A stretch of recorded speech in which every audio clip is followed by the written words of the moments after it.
ரெண்டு இருக்கா? அப்படி சார் எடுத்துடலாங்களா? சாத்தி புது வருஷம் உங்களை பாம்போட வர்றதுக்கு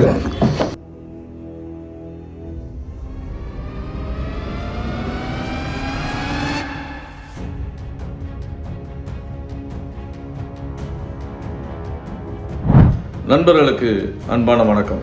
இது சரியாக 2024 டிசம்பர் 31 சென்ற ஆண்டின் இறுதி இரவில் ஃபோன் பண்ணுறாங்க. இருளிப்பட்டிலேருந்து சம்பில் 2 பாம்பு இருக்குது, அதனால் மீட்புக்கு உதவணுமே அப்படின்னு சொல்லி கேட்குறாங்க.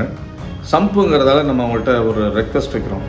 நாளை காலையில் வரலாமா? சம்புல தானே, எங்கேயும் போகிறதுக்கு வாய்ப்பு இல்லைன்னா அவசியம் காலையில் வந்துருங்க சார்னாங்க. ஜனவரி 1, 2025 அந்த குடும்பத்துக்கு புத்தாண்டு பாம்புகளோட தொடங்குச்சு. தண்ணீர் தொட்டிக்குள் விஷப்பாம்புகள் விழுந்தால் தண்ணீரில் விஷம் கலக்குமா என்ற அச்சம் தேவையில்லை. ஒருவேளை பாம்புகள் இறந்து உடல் அழுகி போனால் அதன் வழியாக மற்ற நோய் தொற்றுகள், வயிற்றுப்போக்கு, இது போன்ற ஏதாவது தொற்றுகள் ஏற்படலாம். ஆனால் பாம்பினுடைய விஷம் தண்ணீர் தொட்டி வழியாக மனிதர்களுக்கு பரவாது, பாதிப்பை உண்டு பண்ணாது.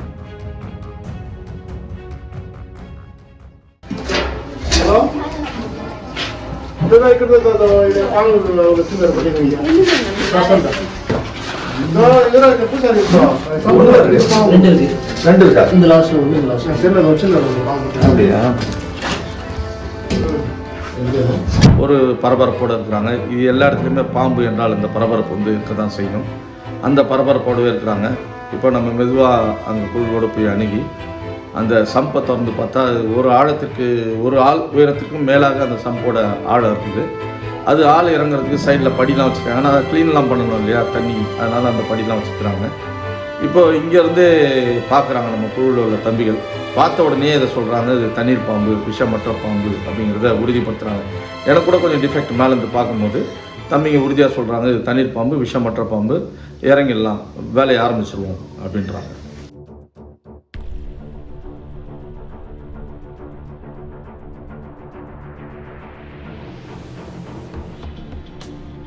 ரொம்ப நம்ம அக்கறை புரியுது.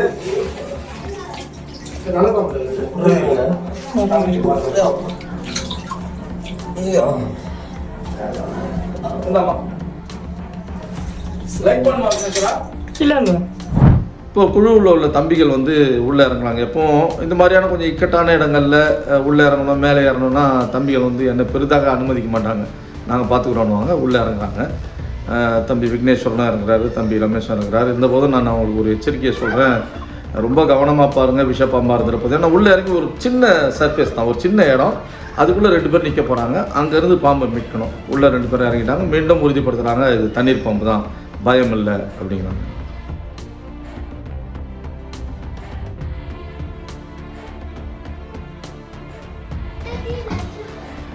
இது சக்கர் கில் பாத்மா இவன் தீவிரமா கடிப்பானே. இதுல வந்து தண்ணி கடிப்பா கடிப்பான். ஒளிஞ்சோட கடிக்கிறது ஒரு ஆசை. இதுமா வர ஓகே.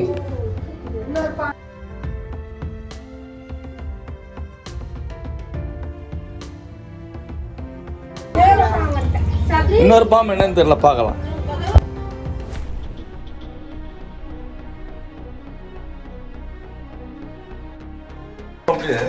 அவன் கடிக்க மாட்டான், ரொம்ப கடிப்பான். கண்டிப்பாங்க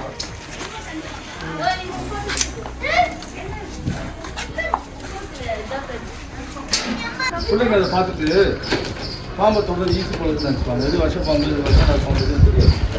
தொடக்கூடாதுன்னா பாம்புலாம். ஓகே.